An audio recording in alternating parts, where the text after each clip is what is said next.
Hello everyone, welcome back to the channel. आज हम लोग शॉर्ट टर्म कैपिटल गेन से रिलेटेड कुछ मेजर पॉइंट्स डिस्कस करेंगे। शॉर्ट टर्म कैपिटल गेन पर टैक्स रेट कितना लगता है, कोई डिडक्शंस इसमें से क्लेम किए जा सकते हैं। तीसरा पॉइंट है क्या सेक्शन 87A का रिबेट इसमें से क्लेम कर सकते हैं। फोर्थ पॉइंट है कि शॉर्ट टर्म कैपिटल गेन को हम किस तरह से सेव कर सकते हैं, मतलब कि हम क्या कर सकते हैं कि हमें उस पर टैक्स ना देना पड़े। क्या इनकम टैक्स में कोई ऐसा सेक्शन है जिसमें हम short term capital gain tax को सेव कर सकें। इसके बाद फिफ्थ पॉइंट है एग्जाम्पल्स। कुछ एग्जाम्पल्स की हेल्प से हम समझने की कोशिश करेंगे कि शॉर्ट टर्म कैपिटल गेन पर किस तरह से टैक्स लगता है और इसे किस तरह से सेव किया जा सकता है। चलिए स्टार्ट करते हैं आज का वीडियो। इक्विटी शेयर्स या फिर इक्विटी म्यूचुअल फंड्स पर दो तरह से हमें कैपिटल गेन या फिर कैपिटल लॉस हो सकता है, शॉर्ट टर्म या लॉन्ग टर्म।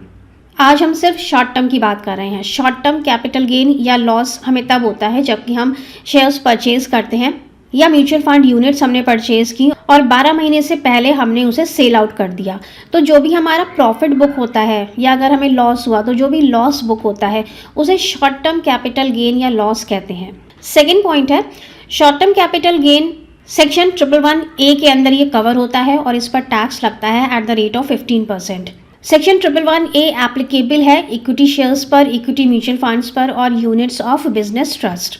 इसका मतलब हुआ कि अगर आप इक्विटी शेयर्स या इक्विटी म्यूचुअल फंड्स या फिर यूनिट्स ऑफ बिजनेस ट्रस्ट को सेल करते हैं तो जो भी प्रॉफिट या लॉस होता है वो सेक्शन 111A के अंदर कवर होता है। तीसरी बेसिक रिक्वायरमेंट है कि ये किसी भी रिकॉग्नाइज्ड स्टॉक एक्सचेंज के थ्रू ट्रांसफर्ड होने चाहिए और इन पर STT पेड होना चाहिए। अगर ये सारी कंडीशंस सेटिस्फाई हो रही हैं तो सेक्शन 111A एप्लीकेबल होता है और टैक्सेबल रेट होगा 15%। अगर इस सेक्शन के अलावा कोई शॉर्ट टर्म कैपिटल गेन है तो वो स्लैब रेट पर टैक्सेबल होता है, वहां पर 15% का रेट नहीं लगता है। ये कुछ बेसिक सी जानकारी थी शॉर्ट टर्म के बारे में। चलिए देखते हैं कि कौन कौन से मेथड्स हैं जिनके थ्रू हम सेव कर सकते हैं अपना short term capital gain tax. सबसे पहला आता है कि आप अपने गेन्स को सेट ऑफ कर सकते हैं लॉसेस के साथ। कौन से लॉसेस के साथ सेट ऑफ करेंगे? अगर आपको शेयर मार्केट में शॉर्ट टर्म कैपिटल गेन हुआ है तो आप उसे शॉर्ट टर्म कैपिटल लॉस के साथ एडजस्ट कर सकते हैं। जैसे कि मान लेते हैं कि आपके पोर्टफोलियो में कुछ ऐसे शेयर्स हैं जिन पर कि आपको गेन हो गया और कुछ ऐसे भी शेयर्स हैं जिन पर कि आपको लॉस हो रहा है, तो ये गेन और लॉस आपस में सेट ऑफ हो जाते हैं और आपकी नेट वैल्यू निकल आती है। ये जो नेट वैल्यू निकलती है यही आपके इनकम टैक्स रिटर्न में जाती है। ये गेन भी हो सकता है और ये लॉस भी हो सकता है। इसके बाद सेकेंड है कि शॉर्ट टर्म कैपिटल गेन को आप लॉन्ग टर्म कैपिटल लॉस के साथ भी सेट ऑफ कर सकते हैं। मान लेते हैं कि सेम फाइनेंशियल ईयर के अंदर आपको कुछ शेयर्स पर शॉर्ट टर्म कैपिटल गेन हुआ है और कुछ शेयर्स आपके पास ऐसे हैं जिन पर कि आपको लॉन्ग टर्म कैपिटल लॉस हुआ है, तो आप दोनों को सेट ऑफ कर सकते हैं। लेकिन अगर हम लॉन्ग टर्म की बात करें, अगर आपको लॉन्ग टर्म गेन होता है तो लॉन्ग टर्म गेन सिर्फ लॉन्ग टर्म लॉस के साथ ही एडजस्ट होता है, शॉर्ट टर्म को उसमें से एडजस्ट नहीं किया जाता है। सेट ऑफ करने के केस में एक चीज़ आपको ध्यान रखनी बहुत ज़रूरी है कि जो भी आपका बैलेंस बचता है अगर वो लॉस है, शॉर्ट टर्म कैपिटल लॉस को आप आगे के 8 साल के लिए कैरी फॉरवर्ड कर सकते हैं, starting from the year in which it was incurred. इसका मतलब हुआ कि जिस भी असेसमेंट ईयर में लॉस को कैरी फॉरवर्ड किया है उसके आगे के 8 असेसमेंट ईयर्स तक हम इस लॉस को कैरी फॉरवर्ड कर सकते हैं, जब तक कि ये किसी गेन के साथ पूरी तरह से सेट ऑफ नहीं हो जाता है। लेकिन यहाँ पर आपको ध्यान रखना है कि ITR फाइलिंग मैंडेटरी है। अगर लॉसेस को आप कैरी फॉरवर्ड करना चाहते हैं तो ITR को ज़रूर फाइल करिएगा। बीच में अगर कोई भी ITR आपने मिस कर दी तो वो लॉस आपका लैप्स हो जाएगा और फिर वो आगे के साल में कैरी फॉरवर्ड नहीं होगा।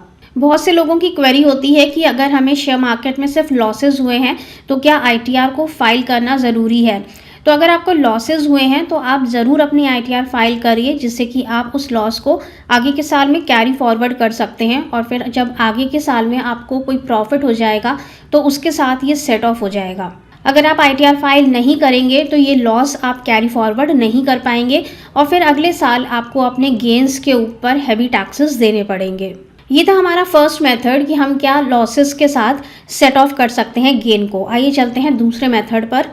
शॉर्ट टर्म कैपिटल गेन से हमें कोई भी डिडक्शंस नहीं मिलते हैं चैप्टर 6A के, यानी कि सेक्शन 80C से लेकर के 80U तक जितने भी सेक्शंस हैं, section 80D, 80E, 80DD, 80DDB, senior citizens का 80TTB, 80TTA, जितने भी सेक्शंस हैं किसी भी सेक्शन के अंदर हमें शॉर्ट टर्म से डिडक्शन नहीं मिलता है।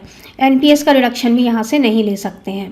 सेक्शन 87A के रिबेट की बात करें तो शॉर्ट टर्म कैपिटल गेन पर हमें सेक्शन 87A का रिबेट मिलता है। सेक्शन 87A का रिबेट हमें कब मिलता है? जबकि हमारी टोटल इनकम 5 लाख रुपए के अंदर आती है। अगर आपका short term capital gain 5 lakh रुपए के अंदर है तो इस पर 87A का रिबेट मिलता है और टैक्सेस जीरो हो जाते हैं। इसके बाद बहुत इंपॉर्टेंट पॉइंट है कि शॉर्ट टर्म कैपिटल गेन को हम अपनी बेसिक एग्जेम्पशन लिमिट में एडजस्ट कर सकते हैं।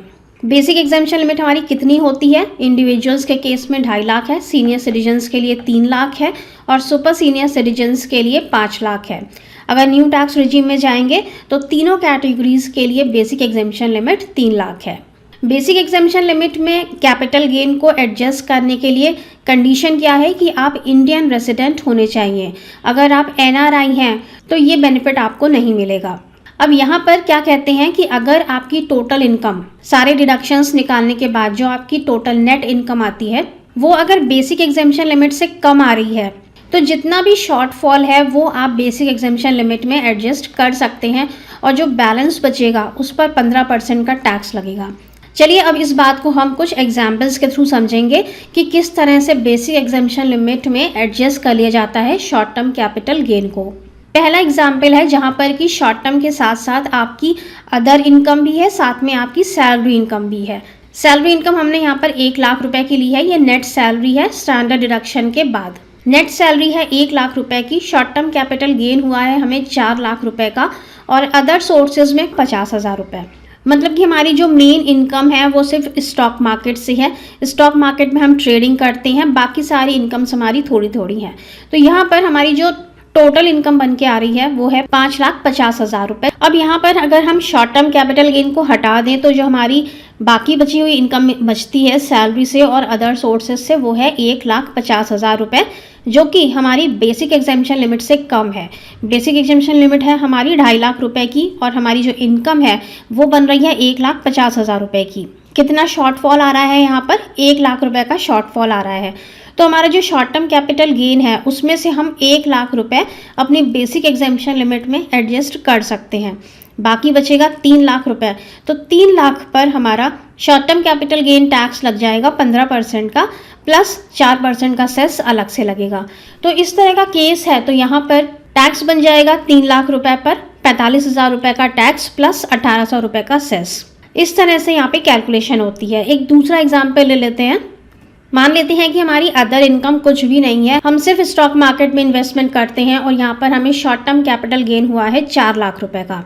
तो इस 4 लाख रुपए में 2.5 लाख रुपए जो कि बेसिक एग्जेम्पशन लिमिट है वो एडजस्ट हो जाएगी, बचेगा 1.5 लाख रुपए। 1.5 लाख रुपए पर हमारा टैक्स लगेगा एट द रेट ऑफ 15% और 4% का सेस अलग से।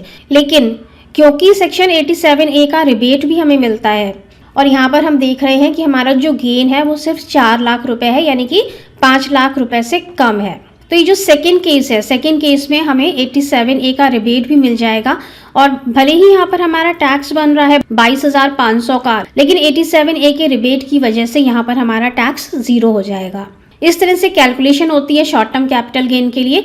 बेसिक एग्जेम्पशन लिमिट का तो फायदा यहाँ पर मिलता ही है, साथ में 87A का रिबेट भी मिलता है।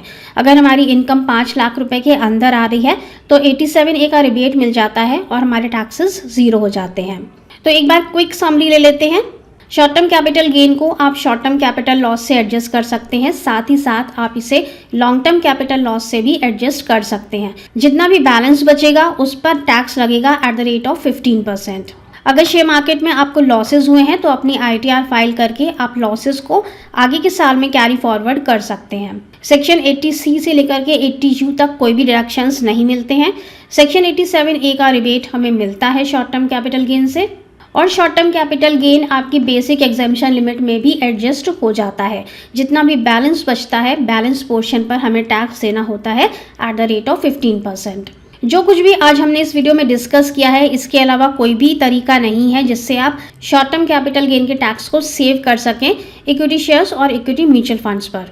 Thank you so much for watching this video. I hope कि वीडियो आपके लिए यूजफुल रहा होगा। कोई क्वेरीज हो तो आप कमेंट बॉक्स में पूछ सकते हैं। मिलेंगे नेक्स्ट वीडियो में। Till then stay safe and healthy. Bye bye. Thank you.